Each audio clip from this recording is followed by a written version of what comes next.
mieux commencer cette vidéo FAQ morning routine que depuis mon endroit préféré, la cuisine, parce que la place de la... Non. Non mais au mieux commencer cette vidéo que dans la cuisine. Vous voyez prendre un jour sur deux mon petit café ou mon matcha. Ça dépend des jours de fatigue. C'est la première fois que je vais faire un concept vidéo qui est un peu différent de d'habitude. Ça va pas être tant différent parce que ça va quand même être un vlog dans le sens où vous allez me suivre dans tout le début de ma journée et je vais en même temps répondre aux questions. Je voulais commencer dans ma chambre mais il y a un tigre qui dort encore dans mon lit. J'ai préparé une liste de questions catégorie par catégorie.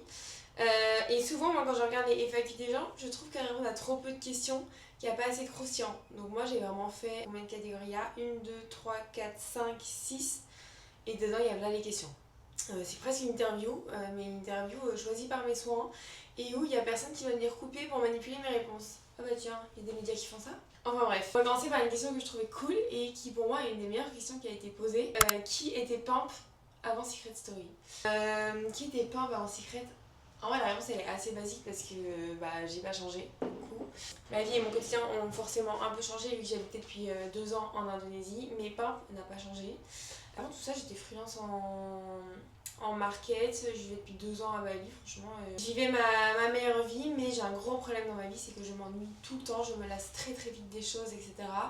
Et parfois, genre, ma vie a beau être euphorique, parfois je suis en mode, c'est pas si bien, genre, je m'ennuie. Et vous comprendrez très vite pourquoi. J'ai orchestré, on va dire, ce changement de vie. Mais voilà, j'ai une vie plutôt basique. J'ai grandi en Belgique, j'ai 3 grands frères, on est une famille nombreuse. J'ai eu une scolarité plutôt basique. J'ai fait 5 ans d'études après, j'ai fait mes études à Louvain-la-Neuve. Pour les Belges qui regardent, vous pouvez imaginer mon passif de teuf. J'ai fait vraiment le b.a.-ba de la jeunesse belge. Genre, j'ai fait les scouts, j'étais à Louvain-la-Neuve, j'étais en quota projet, j'ai fait 5 ans d'études, j'ai fait la fête. Machin, j'ai fini mes études à l'IEX, la meilleure école du monde, j'ai adoré ça.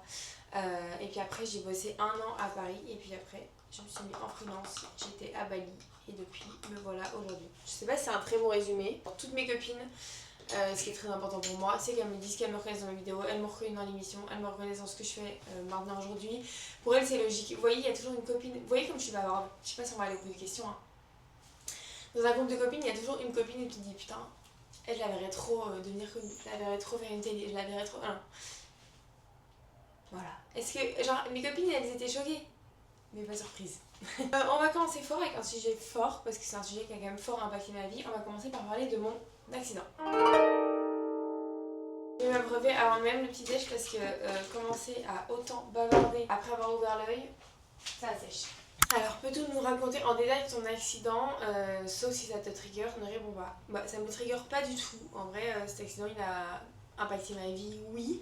Je suis pas en trou noir de cet accident, donc il y a toute une partie dont je suis pas choquée parce que je m'en rappelle pas. Et en vrai, quand t'as un accident comme ça, t'as une adrénaline qui est tellement forte dans ton corps que ça anesthésie un peu la douleur. Mais en gros, j'avais été 15 jours en vacances à Bali et après ça j'étais obsédée par le fait d'y retourner et donc j'y étais retournée en stage et ça faisait 8 jours que j'étais là, sauf que cette fois-ci du coup j'avais aucun proche avec moi, j'avais pas d'amis etc, enfin il y avait quelques personnes que je venais de rencontrer et après genre 8 jours je leur dis les filles vous êtes pas chaud de venir avec moi, j'aimerais bien retenter une session de surf etc, venez avec moi, c'est un endroit où j'ai déjà été, venez avec moi. Elles viennent avec moi, on est surexcités, je commence cette journée là à la vlogger pour la première fois de ma vie, je voulais faire un petit reel, ce machin, etc. J'étais grave pas sur les réseaux, mais tu sais, t'arrives à Bali, tu te prends pour une influenceuse de toute façon. On commence la session de surf, vraiment après 10 minutes, les vagues elles sont grave grosses, la mer elle est grave sale. En gros, quand t'apprends le surf, tu surfes perpendiculaire par rapport à la mer, genre vraiment tu démarres de là et tu vas devant, tu prends la vague et puis t'arrives sur la plage.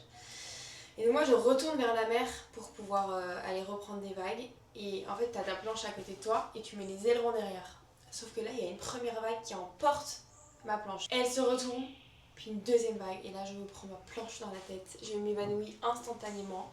On a compris par la suite ce qui était arrivé parce que j'avais des bleus sur le corps qui donnaient des indices. Les ailerons de ma planche ont fracassé mon visage et ça a tapé tellement fort d'un côté que par onde de choc ça a cassé l'autre partie de ma mâchoire, donc elle était cassée des 2 côtés, c'était des fractures ouvertes.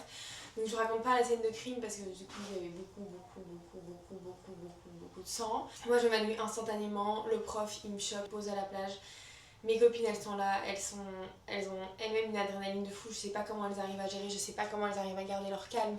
Mais il le garde, il gère tout pour moi. Le mec il me masse les pieds alors que moi, littéralement, je du sang. Et il me fait de l'acupuncture et il est en mode ça va mieux. Vraiment, genre les endos sont tellement positifs qu'il se rendait même pas compte de ce qui venait de m'arriver, quoi. Mais moi j'étais un peu perchée, j'étais en mode non mais il faut que je trouve un dentiste, je crois que je me suis un peu abîmée là-dedans et tout. Et le mec il m'emmène en moto jusqu'à une petite clinique, sans casque, sans rien, alors que genre j'ai la mâchoire fracassée, genre mes dents, il n'y a plus rien qui est dans le chemin, c'est la cata, genre c'est vraiment tout le bas de mon visage qui est en vrac. C'est pour ça qu'on disait la moitié du visage et beaucoup de gens imaginaient ça, mais c'est ça. Et bref, j'arrive dans une petite clinique et la cata quoi. La cata, genre mini clinique, les nanas elles sont habillées comme des infirmières des années 20. Je suis couchée sur une planche en bois et elles regardent avec un smartphone dans ma bouche. Je me dis mais c'est pas possible. Genre c'est pas possible avec un smartphone. Elles prennent des photos, ça se voit, elles sont un peu paniquées, ça se voit que c'était une trop petite clinique par rapport à l'ampleur de ce qui m'arrivait. On se dit on peut pas rester ici, ça va pas le faire quoi. Et la douleur elle commence quand même à arriver. Et donc on prend une voiture mais c'est hyper embouteillé etc.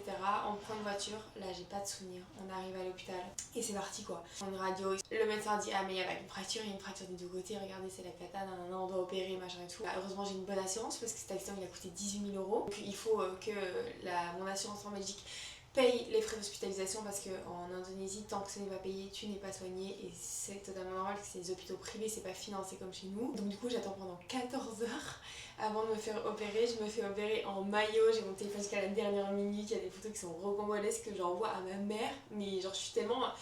Parce que je dis aussi que j'ai oublié la douleur parce qu'ils m'ont tellement mis des doses de cheval en intraveineuse que je suis complètement délurée, enfin limite à un moment je dis à mes copines non mais les gars je crois que j'ai plus rien, on peut y aller et tout, alors que genre les mâchoires comme ça, que je commence à gonfler de malade et tout. C'est l'après-accident qui est assez difficile parce que j'ai 15 jours, 3 semaines avec des barres de fer qui me verrouillent la mâchoire comme ça, donc je dois faire mon intégration en Indonésie avec la mâchoire complètement verrouillée. C'est compliqué niveau alimentaire etc, je perds beaucoup de poids donc du coup tu vois un peu ton corps dépérir, tout le monde te dit de rentrer mais toi tu veux t'accrocher. Pourtant il y a des médecins qui me disent de rentrer et en même temps j'ai pas eu le choix de me faire opérer là-bas parce que c'est des fractures ouvertes donc il y a trop de risques infectieux si je me faisais rapatrier. Et je vais faire le suivi là-bas et au final tout s'est bien passé, ça a été très très bien fait. Et je vais en venir à la question d'après, très longue réponse. Est-ce que mon visage est différent par rapport à avant? Moi je ne vois pas de différence sur mon visage, juste que je pense que c'était un peu les années où mon visage... où j'ai perdu mes traits d'enfant et donc je trouve que j'ai quand même changé par rapport à l'accident et aussi j'ai perdu du poids que j'ai pas forcément repris. Donc je trouve que mes traits se sont un peu affinés etc. Bon là on est le matin donc je suis un peu boursouflax mais je trouve que mes traits se sont plutôt affinés. Et vas-tu refaire du surf? Alors là, mais alors jamais. Il m'a fallu genre 6 mois pour retourner en mer depuis la plage. Et en vrai, j'ai toujours un petit froid avec la mer. J'aime bien sauter depuis un bateau, aller faire du snorkeling, refaire du surf, franchement, c'est impossible. Mon mec a beau être un surfeur, c'est impossible. Même par respect pour ma mère qui s'est fait un sang d'encre. Parce que j'ai pas dit. En gros, c'était pile sur un air, donc il y avait le risque que je sois paralysée. L'angoisse, imaginez. Après 8 jours à Bali. Mon cauchemar. Enfin bref, je me suis très bien fait soigner. C'était l'hôpital Siloam si un jour quelqu'un a une galère. Très bon hôpital à Denpasar. Je m'étais pris un bâche parce que j'avais dit à l'explication de mon secret que j'étais en Indonésie et donc j'étais stressée, etc. Quiconque a le visage fracassé et doit se faire opérer dans un pays étranger, peu importe le pays, c'est effrayant. Et encore plus quand t'es vraiment genre à 18 heures de vol de tes parents. C'est tout ce que je voulais dire, je me suis pris un bâche alors que je pense que n'importe qui l'aurait vécu aurait ressenti la même chose. Sujet clos. Bon, vous connaissez le cinoche habituel, mais bon, hop. Il y a une fille qui m'avait conseillé soit de le verser lentement, soit rapide. C'est pas ma plus belle mousse de lait, mais c'est un très beau matcha. C'est parti! On va passer à la deuxième catégorie, on va pas rester ici toute la nuit quand même. Bon, avant la catégorie 2, on va apporter au tigre son petit café. Bonjour les tigres. Est-ce que vous voulez un petit café? Quoi? Est-ce que vous voulez un petit café? Oui, s'il vous plaît. C'est le room service. Qui? Voilà, il y a une odeur de gueux. Non. Prière d'ouvrir les fenêtres. La deuxième catégorie de questions, elle concerne Bali. Et en vrai, je vais pas approfondir parce que je pense que déjà c'est un sujet qui saoule beaucoup de gens, qui n'a pas trop été apprécié. Comme j'ai déjà dit, j'avais été en voyage à Bali avec mon copain et je pensais pas du tout que ça allait bouleverser à ce point ma vie. Bali, de toute façon, c'est un peu comme ça. Soit c'est chez père, mais soit ça t'attrape, soit tu détestes. Et voilà, quand on est parti, je pense qu'il pensait pas que ça allait me bouleverser autant et que ça aurait finalement un impact sur la fin de notre relation. Mais donc du coup, dès que je suis rentrée de ce voyage avec lui, j'étais obnubilée, obsédée par le fait d'y retourner. Et du coup, j'ai tout mis en place pour trouver un stage là-bas. Et nous, en Belgique, on n'a pas trop tendance à faire des gros stages à l'international, etc. Donc, je n'imaginais pas que tout ça, c'était possible. Surtout que je n'avais pas du tout été dans les parties un peu occidentalisées de l'Indonésie. Enfin, je ne connaissais pas tout ce monde aussi un peu superficiel qu'il peut y avoir en Indonésie. J'avais été que dans les parties moins touristiques. Et au final, c'était une des meilleures expériences de ma vie, malgré l'accident. Et en même temps, cet accident a peut-être rendu ce voyage encore plus spécial. Et puis après, je suis rentrée genre 7 mois. 7 mois où j'ai trouvé un CDI à Paris et tout, mais je détestais l'intégralité de ma vie. C'était les pires mois de ma vie. Et après, je suis repartie et j'ai bossé là-bas en tant que freelance. Ça mène à une question, si tu n'avais pas eu ce changement de vie, est-ce que tu aurais voulu faire toute ta vie à Bali? Bien sûr que oui. Genre vraiment, pour moi, c'était évident que j'allais faire toute ma vie à Bali. En soi, c'est pas fermé. J'espère vraiment y retourner. Mais ouais, pour le moment... les opportunités ne sont pas trop là-bas et il faut aussi penser à son avenir, mais moi je rêve de pouvoir vivre au soleil toute l'année, que ce soit à Bali ou ailleurs. J'ai eu un call, donc du coup je sais plus du tout ce que je racontais, je sais pas si j'ai bien répondu aux questions d'avant, mais on va passer à la catégorie suivante. Il me faut... Il est où? Il me faut mon téléphone, mais on va passer à la salle de bain. On a dit morning routine, hein. Là, langue comme ça, je peux pas. Attendez, je vais mieux vous positionner. J'appelle au respect quand même. Je vais vous déposer, parce qu'ici on a des gros setups, sur la boîte de lessive. Le plan est pas foufou, je vais être encore plus pâle que pâle, mais normalement cette lumière elle rend plutôt service. Donc du coup, comme on est dans la salle de bain, avant que j'aille prendre ma douche et que je vous quitte, on va passer à ma routine hair and care et des questions un peu sur la confiance en soi, etc. La question c'est quel est ton rapport à ton corps et à la confiance en soi? Est-ce que tu as des complexes? Fais-tu attention à ton poids? Alors.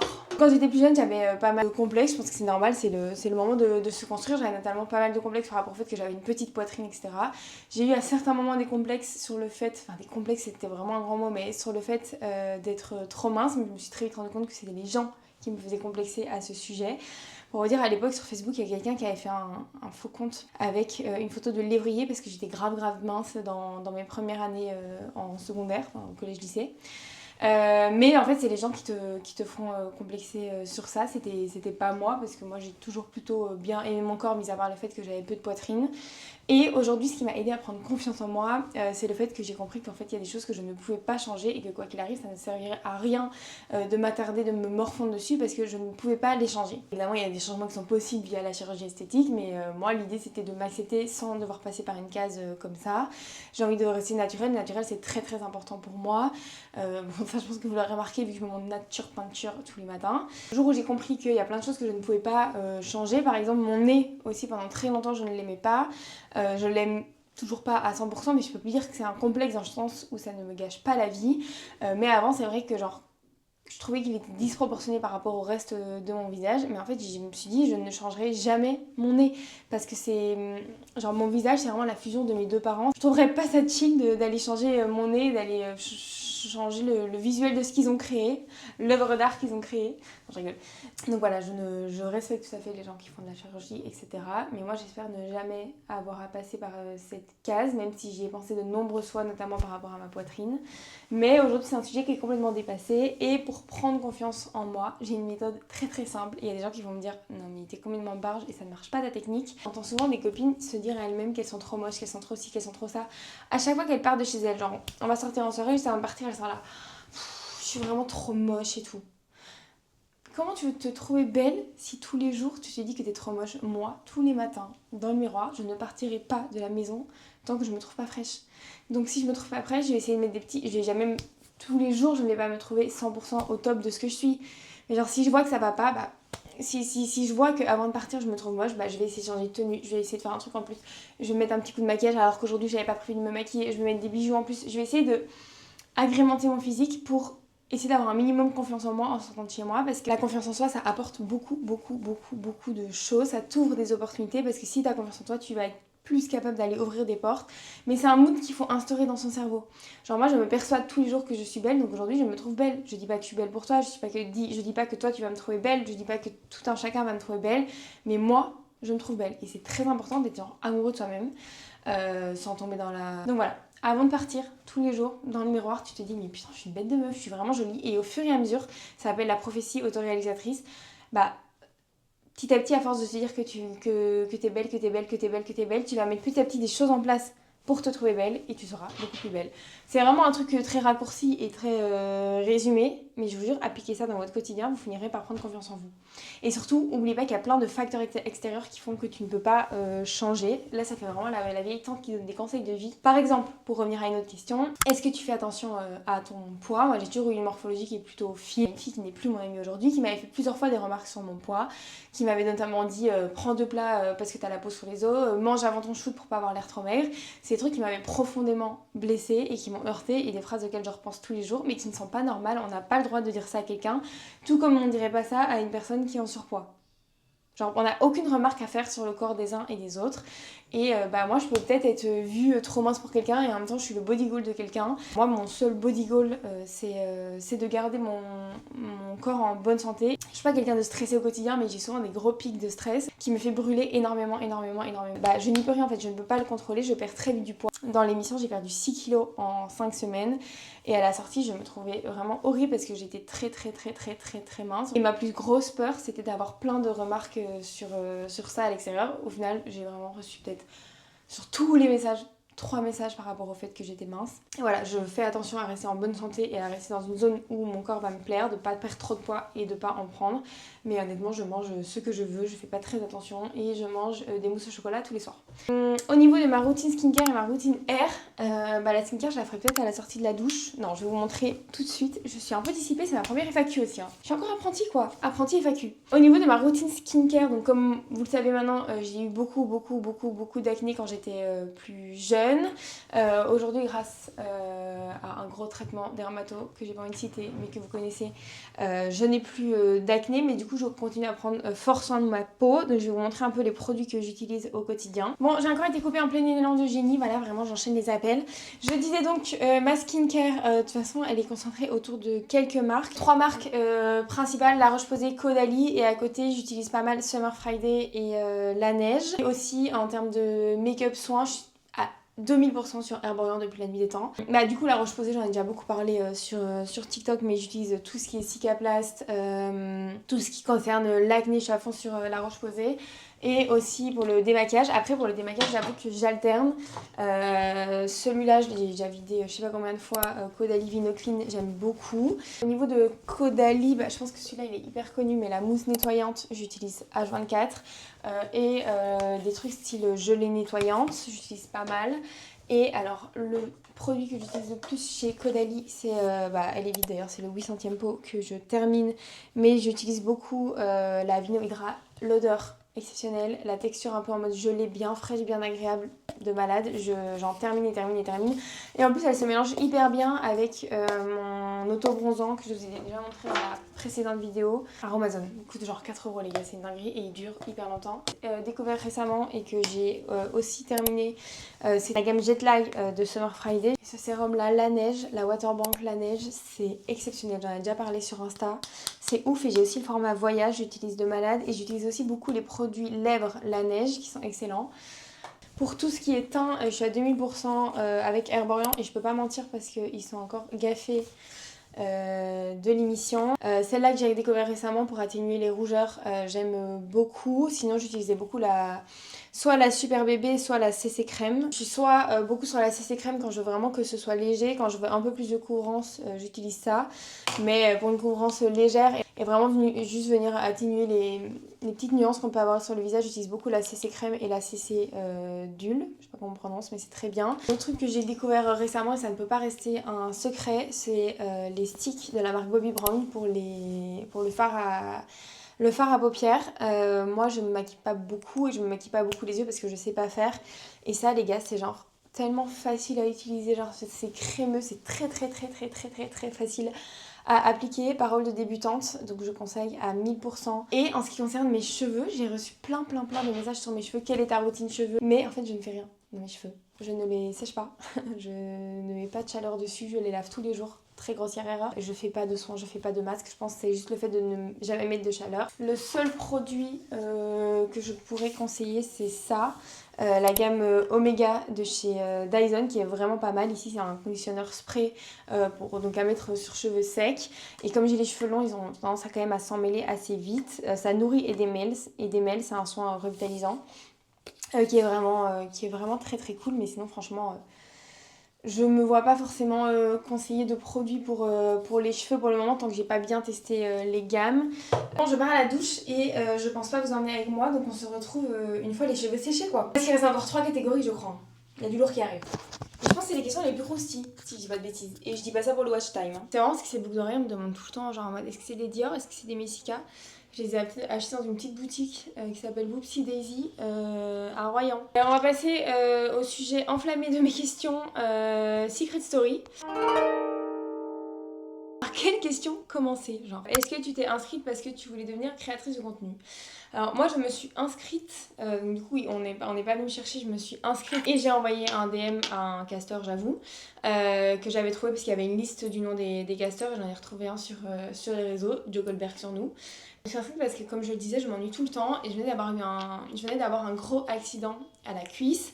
Ce qui faisait que ça m'empêchait de faire pas mal de trucs dans mon travail. Par un matin je me réveillais vraiment du pied gauche etc. Et j'ai essayé de tourner une vidéo que je tourne en one shot, où je suis d'ailleurs imbuvable cette vidéo, enfin c'est vraiment le summum de pimp hautaine. Je l'envoie comme ça, je la drop sans montage, sans rien, je l'envoie à mon casteur, et en fait 2 heures après, il me répond, mais je le faisais vraiment parce que je voulais sortir de ma routine, que je m'ennuyais, etc. Coup du sort, ça a marché. Est-ce que je mets ça? Ça a été assez long les castings, ça a duré quasiment... ça a duré 3 mois je crois. J'avais pas spécialement d'attente dans la maison, il y en a qui parfois demandaient en mode, vous pensez qu'on a combien de followers là? Je sais très pas le nom, mais... Ceux que vous sous-estimez le plus sont les plus gros créateurs de films. Et moi j'étais en mode vraiment j'ai pas d'attente, je préférais me persuader que le programme marchait pas pour pas avoir d'attente et je savais que ça pouvait ouvrir des opportunités, on va pas mentir. Et je me disais s'il y en a tant mieux, s'il y en a pas, bah tant pis et puis on reprend la vie normale. J'avais jamais imaginé par exemple que j'allais emménager à Paris après, pour moi je faisais Secret Story, hihi haha. Ensuite je passais l'été un peu avec mes copines et hop, comme back to Bali quoi, j'aurais jamais imaginé tout ça. Ça ouvre énormément de portes, des portes que j'aurais jamais imaginées ou que j'aurais imaginées à long terme et en final ça m'en a ouvert très très vite et beaucoup, mais je ne l'ai pas fait pour être influenceuse. Après un truc qu'on a tous remarqué quand on était dans la maison secret et qu'on s'est tous avoué petit à petit, c'est qu'on savait tous qu'un jour ou l'autre quelque chose de spécial nous arriverait. C'est peut-être le cas d'énormément de gens, ça arrivera aussi, tout comme il y a plein de gens qui n'ont jamais voulu être connus par exemple. En fait parfois ça me choque ce qui m'arrive et parfois je suis en mode mais c'est comme si c'était genre logique, comme si c'était écrit, je sais pas expliquer. Donc j'ai répondu en vrai indirectement à qu'est-ce que Secret Story m'a apporté en plus dans ta vie, ça a bouleversé toute ma vie dans le sens où maintenant j'habite à Paris, ça m'a apporté un petit copain aussi, ça m'a apporté l'amour et puis ça m'a apporté un changement de vie complet, un nouveau métier complètement, ça m'a apporté de pouvoir trouver cet appartement aussi facilement et ça me permet de travailler avec des marques dont j'ai toujours rêvé et de développer de nouvelles compétences. Je sais pas, c'est vraiment un nouveau chapitre de vie. Moi qui m'ennuie un peu dans mon taf, je kiffais ce que je faisais mais pas tant que ça. Là, je suis vraiment, j'ai l'impression d'être vraiment épanouie, de kiffer faire ce que je fais. Donc ouais, ça m'a apporté un peu un nouveau boost dans ma vie dans le sens où je m'ennuyais beaucoup. J'en parlais beaucoup aux journalistes dans Secret, on les voit pas, on les voit Enfin, ils sont derrière la caméra mais on les entend et je disais tout le temps en mode moi je m'ennuie, j'ai pas l'impression de vivre à 100% de mes émotions depuis quelques années etc. Et genre ça m'a vraiment permis de retrouver des vibrations en moi. Voilà. Comment est-ce que tu vis la fame? Comment t'as fait pour gérer ta nouvelle vie après Secret? Ça doit être spécial. Je vais pas mentir, c'est assez bouleversant la sortie. Sur le coup, tu t'en rends pas trop compte. Et puis finalement, a posteriori, tu te rends compte que c'était vraiment chelou la période. Au final, avec du recul, c'est vrai que c'était assez particulier. On se rendait pas compte, mais en fait, on était très stressés. On avait parfois un peu peur. On n'arrivait pas à être l'un sans l'autre avec Adrien. On n'arrivait pas à sortir dans la rue l'un sans l'autre. En vrai, mine de rien, t'es enfermé pendant des semaines. Et soudainement, t'es dehors avec une certaine pression, avec aussi des mauvais commentaires que tu peux voir sur les réseaux sociaux. Donc du coup, tu sais pas si ça va être la même chose dans la rue. Après, dans la rue, au final, il y avait que du love, que de l'amour, que de la positivité. Mais voilà, c'était particulier. Il y a quand même une certaine effervescence. T'as l'impression que tu dois rattraper énormément de temps. Dans le sens où tu dois rattraper l'actualité du monde. Tu dois rattraper les news de ta famille. Tu dois rattraper le fait que tu avais dit à personne que tu allais y aller. Le fait que tous tes amis aient suivi, tu as envoyé plein de messages. Tu as énormément de messages sur... En fait, c'est un trop plein d'informations. T'en as énormément sur les réseaux, t'en as énormément dans ton WhatsApp privé, t'en as énormément dans les opportunités qui t'arrivent, t'as plein de demandes entrantes alors que t'aimerais juste genre te poser, réussir à dormir, t'arrives pas trop à dormir, tu dois vraiment rattraper un peu le temps perdu, sauf que le temps continue d'avancer et plein de choses arrivent et ça doit aller très vite et donc c'est vrai que c'est très particulier et quand je pense à genre ceux de la Starac qui s'enferment pendant 3 mois et demi et pour qui les opportunités sont encore plus folles après parce que c'est de la musique, je sais pas comment ils font. Laisser le temps aux gens aussi d'arriver, chose que moi par exemple à la sortie des élèves de la Starac j'étais vraiment en mode elle fait quoi, elle attend quoi, mais en fait c'est vraiment assez bouleversant. Moi vite tu la fame, on dirait peut-être pas comme ça qu'on a une grosse fame mais c'est vrai qu'un truc qui est particulier par rapport à peut-être d'autres créateurs de contenu, c'est qu'on se fait beaucoup reconnaître dans la rue. Par exemple, au JP Explorer, pendant genre 1h30, on n'a pas su avancer, on a vraiment fait 10 mètres en 1h30 parce que ça a créé une sorte de mouvement de foule où, bah, comme en plus j'étais avec les deux grands AD, Ahmed et AD, on faisait que se faire reconnaître, et donc du coup on n'avançait pas. Et c'est vrai que c'était un des moments les plus particuliers où parfois on a eu aussi, pareil au GP, il y avait un endroit où il y avait une sorte de fan zone devant la zone VIP et là les gens crient Adrien, prenez les tout. Très très particulier parce que toi t'es en mode je suis pas une star et je suis personne.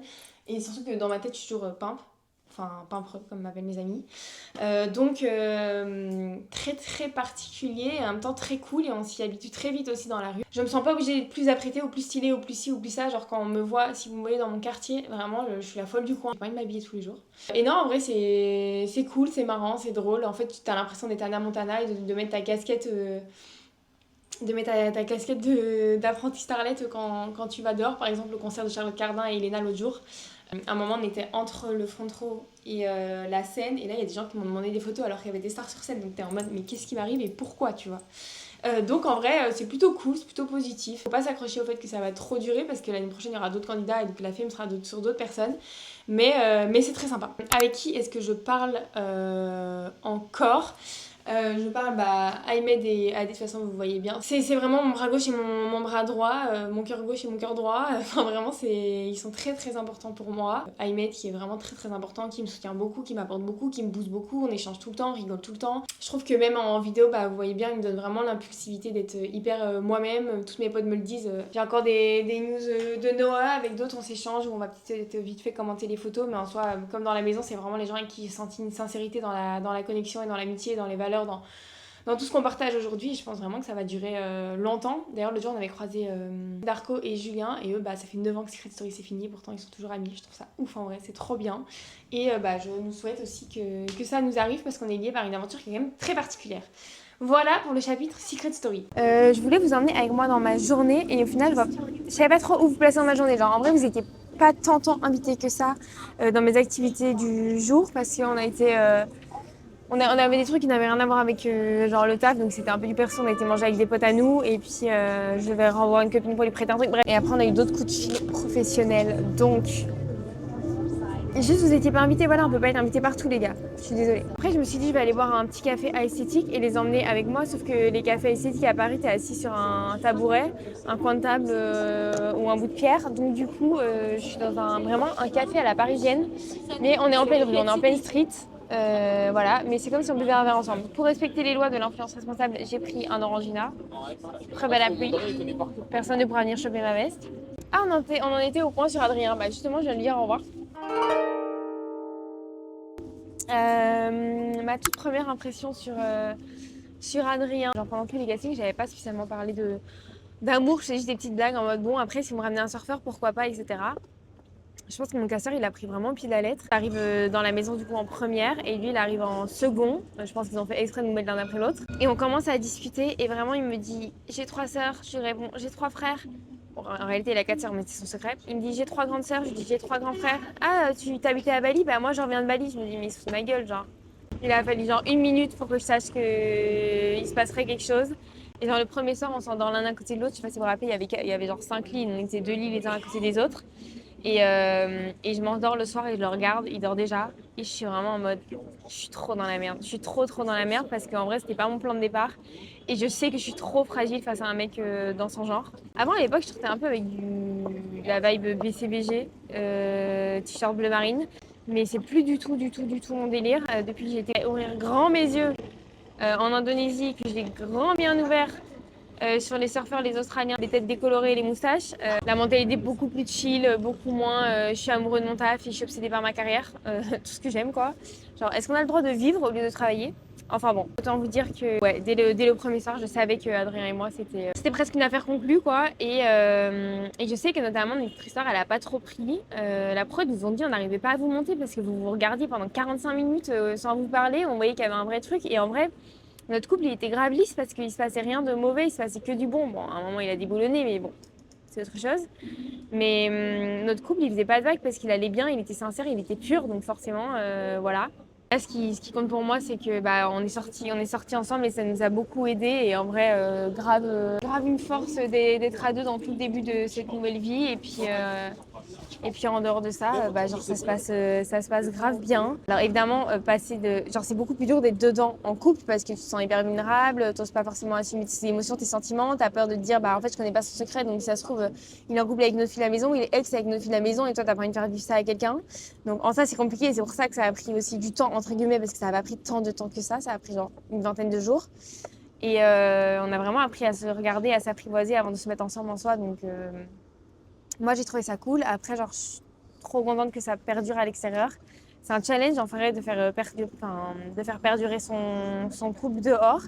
Et pour nous, ça marche. Ça a été pas mal d'adaptation évidemment à certains moments parce qu'en fait, tu réapprends complètement à te connaître. C'est comme si tu repartais zéro parce que tu découvres dans la vraie vie. Tu découvres les potes, la famille, les amis, la façon de faire, comment, je sais pas, faire un resto, un café, un verre. Tu peux enfin aborder des sujets que tu pouvais pas aborder dans la maison. Donc vraiment, c'est de la redécouverte on s'est re-rencontrés à la sortie. On s'est datés pour les premières fois. Et franchement, je suis trop contente. Donc, l'état des lieux de ma relation. Voilà, aujourd'hui ça se passe très bien, ça a été beaucoup d'adaptation parce qu'aussi parfois on a du stress, on n'a pas les mêmes opportunités en même temps, donc c'est parfois assez chelou et en même temps c'est tellement de soutien l'un envers l'autre, etc. Il y a une meuf qui a pété de rire en me regardant, donc je sais pas si soit elle me connaît, soit elle me trouve ridicule de parler à ma caméra, mais anyway. Mais voilà, en vrai, juste je suis contente, j'ai tout gagné dans cette histoire, dans cette aventure, donc j'espère surtout que ça va durer et je pense que notre couple il est fort parce que si on a réussi à survivre dans une télé en couple et puis survivre à la sortie, c'est que franchement il y a quand même quelque chose de fort qui nous lie. Donc voilà. Donc comment se passe la colocation avec ta blonde?